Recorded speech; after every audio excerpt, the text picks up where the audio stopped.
Al revés, Héctor, es un placer para mí estar aquí. Me disculpo de antemano porque, claro, hablar en un seminario de análisis matemático para una algebrista que sabe cada vez menos de álgebra y un poquito más de criptografía, pues también es un gusto y espero contar algo que resulte interesante. Vamos a intentarlo.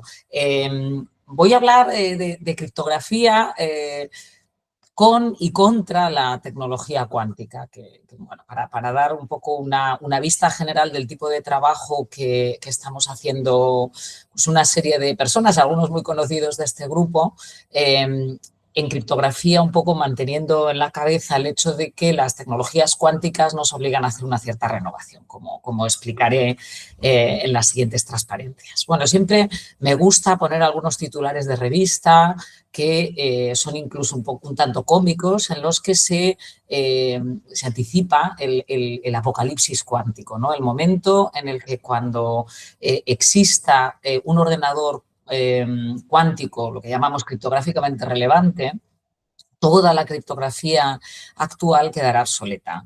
Por supuesto, esto no es así, ni muchísimo menos, pero sí es cierto que hay un montón de herramientas criptográficas que hoy en día están desplegadas por todas partes, por ejemplo, en los navegadores que utilizamos todos para conectarnos con nuestro banco o con la agencia tributaria para pagar impuestos. Es cierto que hay muchos de los mecanismos criptográficos que están implementados que sí serían inseguros en el momento en que exista un ordenador capaz de implementar los algoritmos cuánticos para resolver problemas como el de factorización de enteros o el cálculo de logaritmos discretos.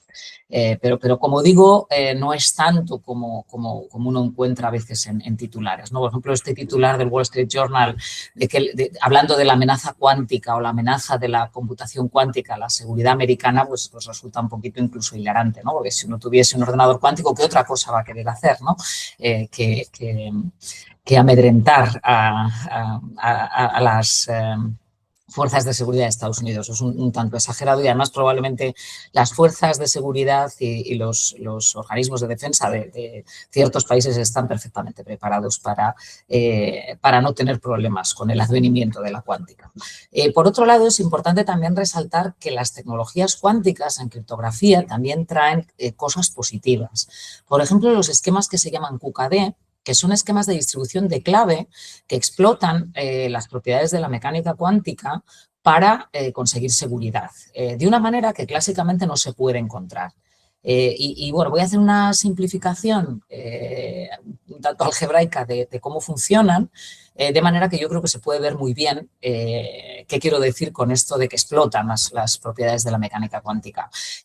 Si nosotros pensamos en que la información puede codificarse a través de la polarización de fotones individuales, estos fotones podemos pensar que son vectores en un espacio de Hilbert.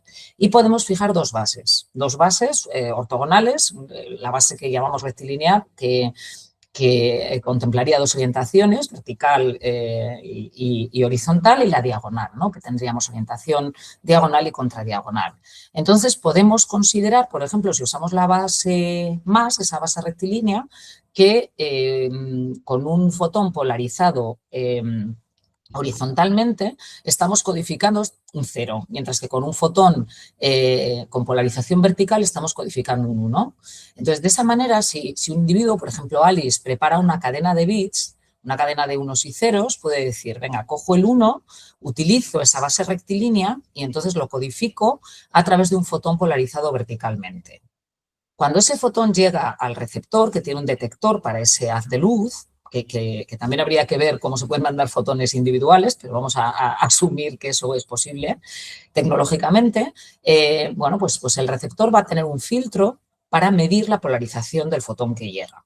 Si sabe la base en la que esta chica ha codificado el 1, pues no habrá ningún problema, pondrá un filtro que detecte esa polarización y entonces rescatará el 1. Dicho de otra manera, va a recibir un vector si utiliza la misma base que Alice, que el emisor, lo que puede hacer es calcular las coordenadas correctamente y tendrá las mismas coordenadas que Alice envió. Si por el contrario utiliza una base distinta, pues las coordenadas que va a tener son diferentes. Esto físicamente quiere decir que si pone un detector que está preparado para otra base, por ejemplo, para la base diagonal, pues la medición que Bob va a hacer podemos entender que es una medición al azar. De tal forma que si Alice ha enviado un 1, pues Bob con probabilidad 1/2 medirá un 1 y con probabilidad 1/2 medirá un 0. Bueno, pues suponemos que Alice se dedica a enviar un montón de fotones polarizados y que a posteriori llama a Bob y le dice, mira, las bases que tomé para construir esa polarización fueron para el primer fotón la rectilínea, para el segundo la diagonal, para el tercero la diagonal y así sucesivamente. Entonces Bob sabe que en aquellos fotones que midió con la misma base de Alice ha recuperado el bit que ella quiso enviar y que los otros los puede descartar. Por eso tenemos en la transparencia una clave acordada donde hay una serie de posiciones en rojo que son aquellas en las que la base no coincide. Bien, ¿qué es lo que pasa si hay alguien espiando ese canal? Si hay alguien espiando el canal, su única forma de extraer información es a través de filtros, ¿no? Haciendo una medición también de esos fotones polarizados. Claro, esa medición no es inocua, transforma la polarización de los fotones. Por tanto, si alguien mide, va a provocar una discordancia en fotones que deberían coincidir en las mediciones de Alice y Bob. Es decir, en principio, si Bob y Alice y no ha habido nadie espiando el canal, estos bits que aparecen en negrita, estos 3 unos y 3 ceros, deberían ser valores que tanto Alice como Bob han registrado como correctos. Entonces, lo que se suele hacer es en una fase de control revisar a ver hasta qué punto declarar, por ejemplo, en abierto oye, el tercer bit que me has enviado era un 1, ¿no? Puede decir Bob. Si Alice dice, no, era un 0, entonces, puesto que los dos han utilizado la misma base, lo único que ha podido ocurrir es que alguien ha estado espiando el canal. Por tanto, la tecnología cuántica permite detectar cuando alguien lee los mensajes en tránsito, que es algo que clásicamente no podemos hacer. Clásicamente, siempre que enviamos mensajes, asumimos que hay un adversario leyendo. Por eso siempre hay que enviarlos cifrados si quieres mantener una cierta seguridad. Cuánticamente, el efectuar una medida sobre un estado cuántico altera la naturaleza de ese estado cuántico y, por tanto, es detectable. Todo esto con una cierta probabilidad, ¿no? Porque siempre puede ocurrir que el adversario que está espiando el canal ponga un filtro en la polaridad, con la polarización correcta, de modo que no altere la polarización del fotón en tránsito. En definitiva, la cuántica, además de traer ataques a esquemas criptográficos, nos trae la posibilidad de construir herramientas con un nivel de seguridad bastante importante. Pero tiene, como decimos, un lado muy oscuro y que se deriva del hecho de que la computación cuántica nos permite resolver de manera eficiente algunos problemas que clásicamente no, para los que no había algoritmos de complejidad polinomial. Y, por tanto, hay ciertas demostraciones de seguridad que se fundamentan en la dificultad computacional de esos problemas que quedan totalmente desfasadas en el momento en que hay adversarios cuánticos en el entorno. Principalmente nos preocupan las derivaciones de dos algoritmos, el algoritmo de Shor, que es un algoritmo que sirve para, si tenemos acceso a una función con un cierto periodo, aunque no conozcamos explícitamente la descripción de esa función, calcular el periodo de la misma, con un número razonable, polinomial, de evaluaciones. Esto nos permite, por ejemplo, pues factorizar en tiempo polinomial o decidir si un entero es un residuo cuadrático módulo otro cuya factorización desconocemos o calcular logaritmos discretos en ciertos grupos finitos, cosas que clásicamente no sabemos hacer salvo con algoritmos de complejidad exponencial. Por otro lado, en cuanto al algoritmo de Grover, es un algoritmo que nos sirve para hacer búsquedas en un conjunto no estructurado. Y en ese caso, la ventaja de la computación cuántica no es tan grande. Digamos que los métodos que se derivan del algoritmo de Grover le ponen una raíz cuadrada al tiempo de ejecución con respecto a los métodos clásicos. Entonces, todo esto lleva desde, pues digamos, desde finales de los años 90 a que empezase a plantearse el intentar basar construcciones criptográficas en distintos problemas para los cuales los algoritmos cuánticos no fuesen especialmente eficientes. Y toda esta rama, toda esta línea de investigación se suele llamar, con un nombre muy elegido porque suena muy impresionante, criptografía postcuántica, que no es más que criptografía clásica que puede implementarse a día de hoy en cualquier tipo de hardware convencional, pero para la que en principio no se percibe que vaya a haber una ventaja a la hora de atacar utilizando tecnologías cuánticas. Claro, el desarrollo de la criptografía postcuántica en los últimos años ha tenido un crecimiento realmente notable por el hecho de que la Oficina de Estándares de Tecnología Americana, el NIST, de Estados Unidos, empezase a abrir procesos de estandarización para herramientas postcuánticas, empezase a exigir que, bueno, pues en ciertos productos, en principio para uso, digamos, para uso más crítico y luego en siguientes fases ya para uso prácticamente a todos los niveles, bueno, para que hubiese herramientas de cifrado, de firma digital y de intercambio de clave que no se basaran en problemas de teoría de números de los que la computación cuántica resuelve con más facilidad. Entonces, hizo una llamada abierta en noviembre del año 2017 pidiendo propuestas para encapsulado de clave, que son los esquemas que se llaman KEMS, y para firmas digitales, ¿no? Ese concurso terminó una primera fase en 2022, donde se eligieron ciertos esquemas basados en retículos esencialmente para firma encapsulado de clave, y se abrió una fase que terminó en marzo del año pasado, donde se incluyó algún otro esquema más para estandarizar basado en teoría de código. Esa competición al final se ha bifurcado y bueno, pues se ha implementado una nueva que se centra en firmas, porque las únicas firmas que se estandarizaron en ese momento se basan en retículos o en funciones hash y bueno, pues se cree que es interesante que haya firmas estandarizadas que utilicen otro tipo de matemáticas, otro tipo de problemas, ¿no? Por aquello de no poner todos los huevos en la misma cesta. Los matemáticos, ¿qué tenemos que hacer? Pues muchas cosas a este respecto. Por un lado, intentar entender distintos problemas computacionales que no parezcan especialmente amigables a la computación cuántica, para los que no pueda uno explotar las capacidades de paralelización de la cuántica. Y por otro lado, también empezar a definir marcos para hacer demostraciones formales de seguridad, teniendo en cuenta las acciones de un adversario con acceso a tecnologías cuánticas, que es algo bastante, bueno, pues bastante complicado. ¿Cómo buscamos problemas? Bueno, pues lamentablemente, en gran medida, a través de heurísticas, ¿no? Existen, bueno, pues se plantean problemas computacionales para los cuales parece que nadie conoce algoritmos eficientes ni clásicamente ni cuánticamente y de alguna forma, bueno, pues se parte de la hipótesis de que una solución tampoco va a aparecer. Por supuesto, hipótesis fundamentada en el hecho de que haya habido años de investigación en los problemas computacionales asociados. Hay propuestas en distintos ámbitos, pero destacan sobre todo aquellas que explotan la dificultad de problemas relacionados con teoría de códigos, que suelen venir a enmarcarse dentro de problemas típicos en los cuales uno tiene que decodificar con respecto a un código que parece no tener ninguna estructura.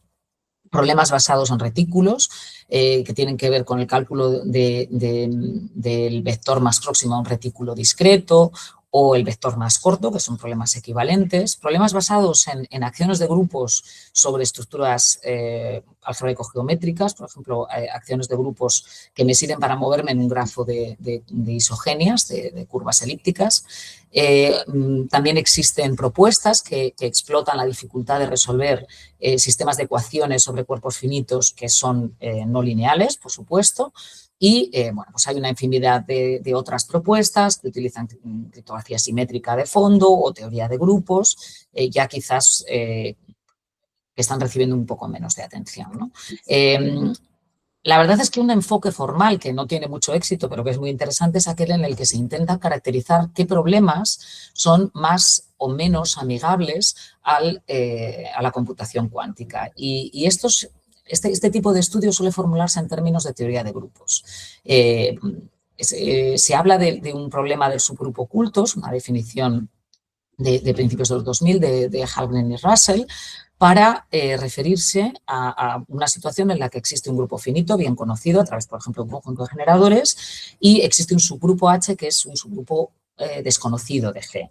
Lo único que sabemos para describir H, para dar generadores o cualquier otro tipo de descripción efectiva, es el hecho de que una cierta función cuya descripción explícita no conocemos, pero que podemos evaluar computacionalmente, va a ser estable en los cogrupos asociados a H. Es decir, yo sé que si f de x es lo mismo que f de y, entonces X e Y son iguales módulo H, ¿no? Pues existen una serie de algoritmos intentando en diferentes familias de grupos resolver eficientemente este problema.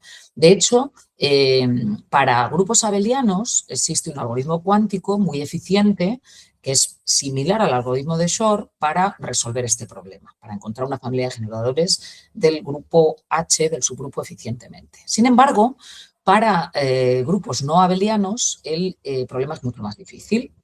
Y de hecho, existen relaciones un poco sorprendentes, como el hecho de que este problema enunciado en el grupo simétrico puede verse que es equivalente a un problema de isomorfismo de grafos y de la misma manera en el grupo diédrico está muy relacionado con el problema del vector más corto en retículos, ¿no? Son resultados de Boer y Dukas del IFER del 2020. Entonces, parece que esto bueno, pues es un marco formal razonable a la hora de analizar matemáticamente qué tipo de problemas serían mejores para hacer construcciones postcuánticas. Pero la realidad es que existen muchísimas, como iba diciendo, muchísimas construcciones y que cuando hay un paradigma o un tipo de construcciones que se ve que es inseguro, porque hay un criptanálisis, pues como en los yogures cuando yo era pequeña, por lo menos aquí en España, que te salía, sigue buscando porque este yogur no tiene premio, ¿no? Pues a veces uno tiene esa sensación, ¿no? De que hay una búsqueda un tanto alocada y precipitada de problemas para utilizar en construcciones postcuánticas. Bien, ¿cómo, por ejemplo, se hacen las construcciones basadas en retículos? Bueno, un retículo en este contexto se suele definir como pues el conjunto de combinaciones lineales enteras de un vector, de una base, de un conjunto de vectores también finito. Y, bueno, pues los problemas asociados que suelen utilizarse tienen que ver con el del vector más corto, como he dicho antes, y el vector más próximo, ¿no? El vector más corto es a partir de una base que encontrar el vector que tenga menor norma dentro de unas normas que se pueden definir o, dado una base y un punto que no esté en el retículo, encontrar el vector del retículo que está más próximo. Ambos problemas, en toda su generalidad, pertenecen a una clase de complejidad muy elevada, la NP-hard, ¿no? De todas formas, encontrar soluciones aproximadas en muchos casos puede hacerse con mucha eficiencia, lo cual es muy problemático en criptografía. En criptografía necesitamos no dificultad, no complejidad worst case, que sería la complejidad clásica, sino problemas que son de elevada complejidad casi seguro, ¿no? Casi con probabilidad 1, si uno elige un caso particular del problema, este debe ser muy difícil. No me basta con que el worst case sea de complejidad elevada.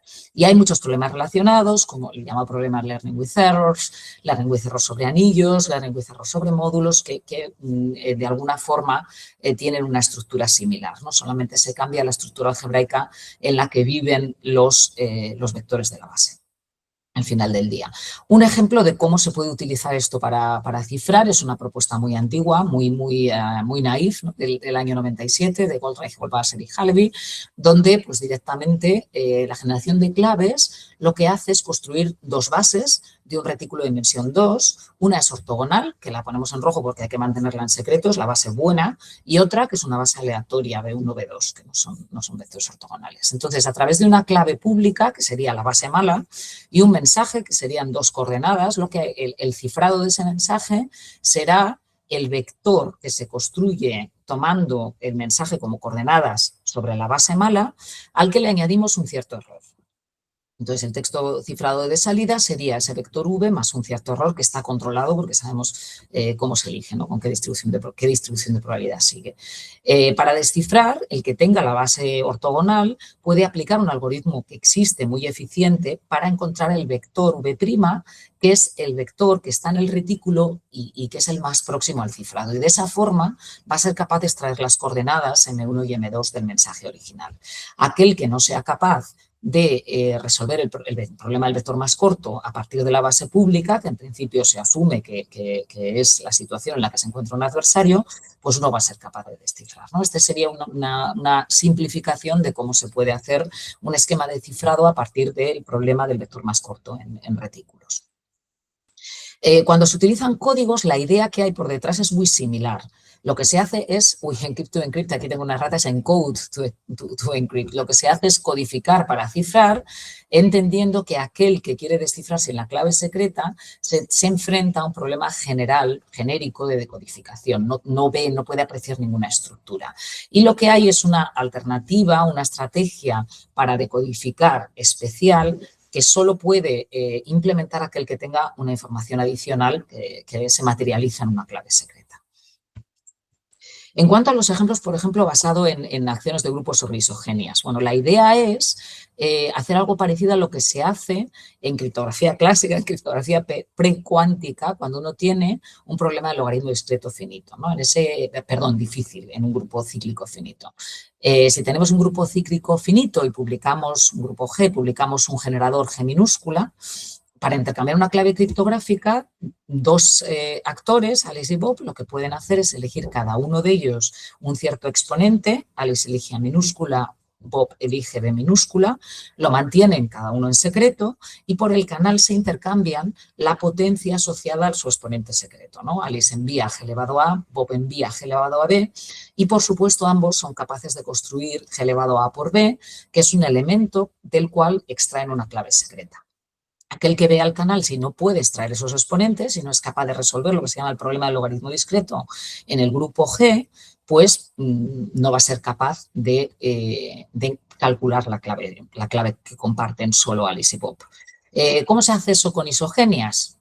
Bueno, pues la situación intenta mimetizar esa construcción.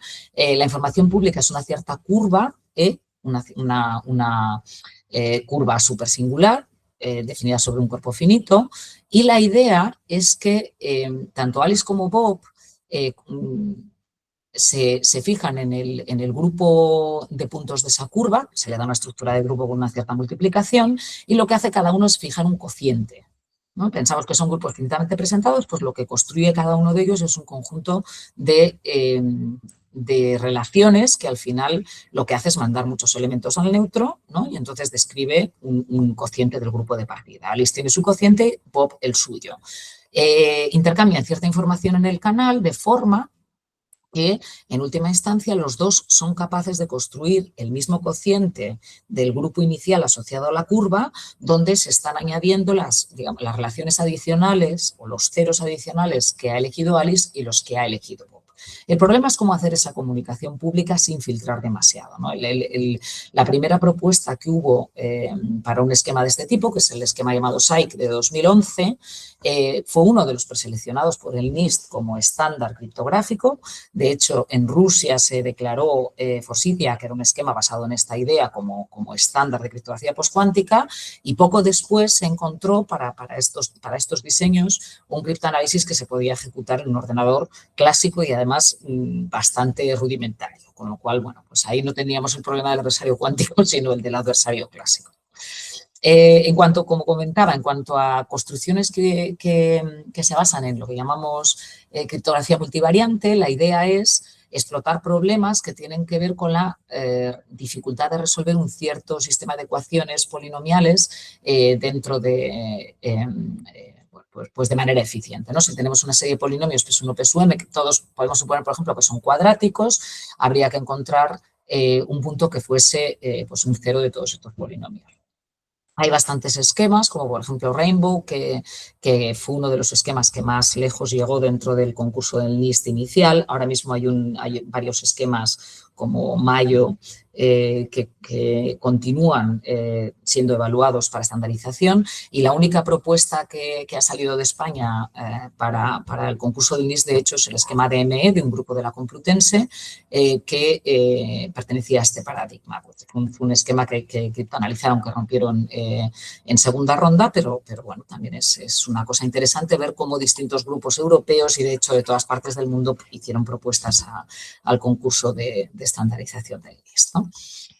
La criptografía multivariante es un tipo de criptografía que está vigente desde los años 80, pero lamentablemente existe bastante poca confianza en su seguridad, porque casi siempre que hay un atajo que es la clave secreta para transformar un sistema de ecuaciones polinomiales en un sistema lineal que pueda ser resuelto por las partes legítimas que usan ese sistema criptográfico, casi siempre es difícil ocultar que hay, por ejemplo, una linealización del esquema, ¿no? Entonces, es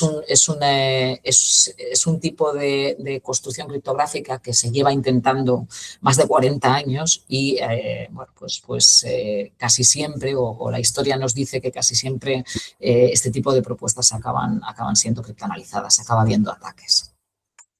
El uso de herramientas simétricas a veces, bueno, en el entorno postcuántico está teniendo mucho éxito. La criptografía simétrica no basa su seguridad en la dificultad de resolver un problema matemático, sino en la dificultad de encontrar una clave criptográfica que comparten los usuarios legítimos de un sistema. Es decir, aquí el mecanismo de ataque que hay detrás es simplemente probar todas las claves. Si el conjunto de claves que usamos es suficientemente grande, se entiende que una herramienta simétrica siempre va a ser segura.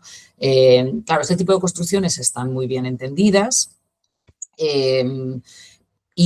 bueno, pues también se pueden hacer de manera que sean relativamente eficientes, porque el principal problema de la criptografía simétrica es esta hipótesis de que hay que hacer que todo el mundo comporta una clave antes de ejecutar el esquema criptográfico y el hecho de que en muchas ocasiones estas claves, bueno, pues tienen que ser muy grandes porque se degradan con mucha velocidad, ¿no? De alguna manera no podemos confiar en que partes que comparten una clave secreta no van a ser atacadas durante un largo periodo de tiempo. Entonces hay que refrescar las claves con mucha frecuencia o tener una batería de claves compartida muy grande, ¿no? Entonces, bueno, en este momento la verdad es que hay bastante confianza en el uso de herramientas simétricas porque los problemas matemáticos que hay detrás de las herramientas que he comentado antes, bueno, en muchos casos generan todavía cierta desconfianza.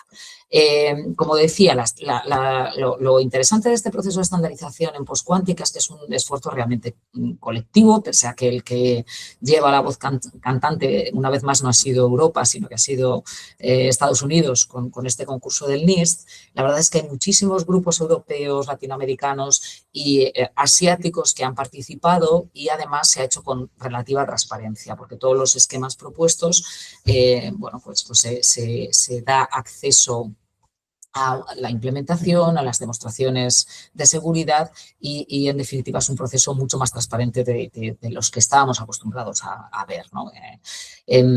Como decía, desde 2022 existen estándares para encapsulado de clave y para firma digital. El encapsulado de claves es Crystal Kyber, el que se eligió en el 22, que se basa en retículos, y para firma es Dilithium, también del mismo equipo que propuso Kyber y también basado en retículos. Otro esquema que se llama Falcon basado en retículos y Sphinx, que es un esquema basado en funciones hash, es decir, basado en criptografía simétrica, ¿no? De estos que no llevan problema matemático detrás.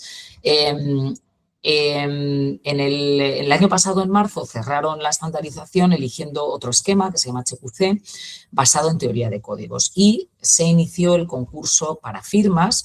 Ahora mismo estamos en la ronda 2, que empezó en octubre de 2024, y se están evaluando esos esquemas que quedan en azul en la transparencia. Los negros ya se han descartado por distintas razones. Entonces, la verdad es que hay bastantes herramientas interesantes. Hay dos basados en códigos, uno basado en retículos, varios de criptografía multivariante, uno de isogenias, otro basado en herramientas simétricas y muchos basados en pruebas de conocimiento cero tratadas de una forma especial. Estos que llamo MPC in the head, ¿no? que son herramientas, construcciones criptográficas que mezclan distintas cosas, normalmente herramientas simétricas y algo más, ¿no?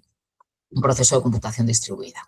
Entonces, en cierto sentido, hay en la industria, sobre todo, y en los organismos de estandarización, una cierta tranquilidad porque parece que hay una comunidad muy grande trabajando en criptografía postcuántica. Pero, sin embargo, hay muchas cosas que deberían intranquilizarnos, ¿no?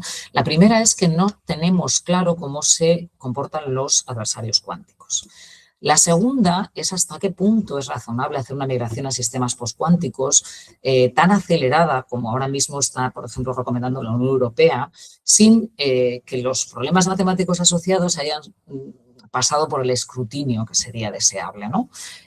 Ni siquiera, como digo en el último ítem de esta transparencia, ni siquiera sabemos si hay ataques clásicos que son efectivos contra algunas de estas herramientas. Se han estudiado, pero se han estudiado menos de 10 años. De hecho, aquellos que trabajamos en criptografía, pues llevamos una vida un poco azarosa, porque el servidor de preprints de la Asociación Internacional de Criptografía cada mañana nos trae noticias como pues existen este artículo del 2023, algunas de las hipótesis que se tomaban sobre retículos se criptoanalizan porque había bueno, pues una serie de cosas que se daban por ciertas que desde luego no eran así.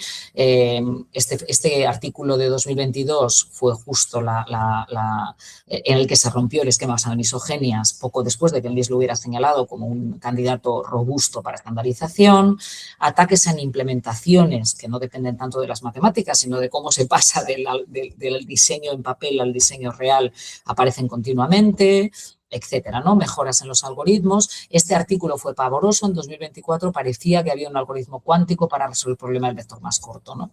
Luego se vio que tenía un error, ¿no? Pero quiero decir que es una época convulsa, pero bueno, por otro lado, para los que trabajamos en ello también es una gran oportunidad, ¿no? Por ejemplo, concretamente el trabajo que nosotros hacemos tiene que ver con intercambio de claves, con Key Exchange, esquemas KE, que es una herramienta fundamental porque sirve para que se pueda establecer una clave común y, por tanto, establecer una sesión segura en cualquier entorno de comunicación. Se puede hacer suponiendo que hay autenticación, porque gracias al canal que tenemos sabemos con quién hablamos, o sin esta hipótesis. Y hay muchas construcciones muy eficientes, además con propiedades adicionales, como por ejemplo que las claves se construyen de manera simétrica y todos los actores tienen el mismo peso sobre la distribución de probabilidad de esas claves. Podemos considerar distintos mecanismos de autenticación, podemos considerar algún cierto nivel de privacidad, sobre todo en escenarios cliente-servidor.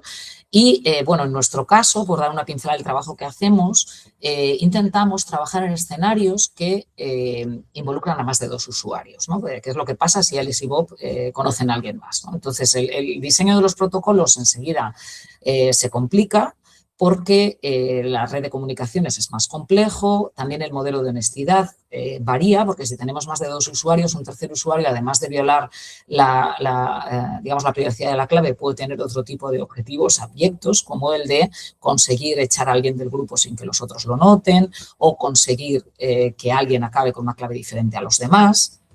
La eficiencia también es un problema, porque cuando hay muchos usuarios, el que haya muchos mensajes que se envían pues hace que al final el protocolo pueda ser algo que no tiene relevancia práctica. Lo mismo con el tamaño de mensajes que se van a enviar, etcétera, ¿no? Entonces, bueno, pues nuestro objetivo fue intentar construir esquemas de intercambio de grupo a través de esquemas 2 parte que fuesen poscuánticos, ¿no? De manera que todas las herramientas que se utilicen sean o bien esquemas de distribución de clave cuánticas, esquemas QKD, como aquel con el que empecé la charla, o esquemas poscuánticos. También queríamos autenticar a los usuarios como legítimos sin usar firmas digitales, porque en el entorno postcuántico son muy costosas, recargan mucho la red, las claves son largas, las firmas son largas, se tardan mucho en computar y mucho en verificar, etc. Y también queríamos lo que se llama criptoagilidad. Tenemos un artículo de 2022 escrito por José Escribano, por Misael Marriaga, que está hoy aquí, y Ángel Pérez, donde se habla de cómo hacer una construcción modular a partir de diferentes esquemas basados en códigos o en retículos para generar un intercambio de clave en grupo. Y además queríamos tener una construcción de este estilo con una demostración de seguridad en un modelo razonable. Entonces, bueno, nuestro primer enfoque fue partir de algo estandarizado, es decir, de un KEM, de un esquema de encapsulado de clave. Aquí he escrito la definición, muy simplificada. Un KEM no es más que una tripleta de algoritmos, uno al que le pasamos el parámetro de seguridad y que nos da una pareja de claves, una pública y otra secreta. Luego un algoritmo también aleatorizado que a partir de la clave pública nos va a dar 2 salidas. Por un lado, una clave K simétrica, es decir, una cadena de ceros y unos elegida con máxima entropía. como si la hubiéramos elegido una distribución uniforme del conjunto correspondiente, y un cifrado de dicha cadena K. Ese valor C lo llamamos clave encapsulada y es un cifrado, de manera que aquel que tenga la clave secreta, a partir de ese cifrado C, puede recuperar la clave K que se ha encapsulado en el paso anterior. Bien, nosotros si tenemos esta herramienta, lo que podemos hacer cuando hay dos entidades es ejecutarla dos veces y de esta forma, digamos, A encapsula una clave para B, B encapsula una clave para A, se intercambian las claves encapsuladas en el canal y fijan el producto, la concatenación, cualquier función de las dos como clave compartida. Esto, bueno, tiene algunos problemas de seguridad. Para conseguir seguridad un poquito más elevada hay que bueno, pues añadir lo que se llama una ejecución efímera de ese KEM, de manera que bueno, pues se consiga lo que se llama seguridad a largo plazo. No me voy a parar demasiado, pero bueno, la idea es que una vez que uno tiene un esquema encapsulado de clave, es relativamente sencillo construir un esquema de intercambio de clave autenticado para dos participantes a partir de él. Estos son trabajos de finales de 2016, 17, 18, etcétera. Nosotros, bueno, pues conocíamos un protocolo de los 90 que en un escenario muy simplificado sirve para, cuando tienes una serie de usuarios en un anillo, utilizando la dificultad de un problema de logaritmo discreto, lo que puedes hacer es que cada usuario intercambie una clave con el que va antes que él en el anillo y el que va detrás, usando esa técnica que comentábamos de los exponentes secretos. Después existe una transmisión del cociente de las dos claves. Este X sub i sería el cociente de la clave que el usuario iésimo comparte con el individuo a derecha y con el individuo a izquierda. Y bueno, pues una vez que estas claves dos partes se intercambian a lo largo del anillo, lo que puede hacerse es recomputar todas las claves dos partes. Pues si yo soy U sub 1 y conozco la clave que comparto con U2 y el cociente entre la de U2 conmigo y la de U2 con U3, puedo al final recuperar la que U2 comparte con U3. Reiterando ese proceso, recupero todas las claves dos partes que se han intercambiado en el anillo y al final todos conocemos ese conjunto de claves dos partes y podemos construir una clave compartida. ¿No? Esta descripción es antigua, es del 94, Burmester y Desmet, y nosotros queríamos hacer algo parecido, pero pues eso, de nuevo consiguiendo funcionar en un entorno no autenticado. Entonces, bueno, hay un trabajo en el que participé en 2007 en el que el protocolo que acabo de mencionar se puede generalizar a uno en el que la red no está auténtica, pero sin firmas podemos conseguir hacer un proceso similar. No voy a entrar en detalles porque me voy de tiempo, pero es un proceso similar en el que cada usuario intercambia dos claves dos partes con el que va delante y el que va detrás. Se comunican a todo el anillo los cocientes de las claves dos partes y, al fin, y cada usuario es capaz de recuperar estas claves dos partes y al final combinarlas todas para tener una clave compartida, ¿no? He puesto el protocolo con todos los detalles y desde luego no es fácil de explicar muy deprisa, así que no merece tampoco la pena si la idea general se ha transmitido más o menos, ¿no? Entonces, como decía, nosotros en un proyecto financiado por la OTAN que estamos terminando ahora, que termina a finales de marzo, que involucra a 5 grupos de Eslovaquia, Finlandia, Estados Unidos y de aquí de Madrid, lo que hicimos fue intentar hacer un protocolo de este estilo en el que pudiésemos hacer una demostración formal de seguridad que fuese criptoágil, utilizando este trabajo que he mencionado de Escribano y Marriaga y Pérez del Pozo, y bueno, implementar un prototipo que funcione y que se base en los algoritmos de retículos estandarizados de la suite Crystals.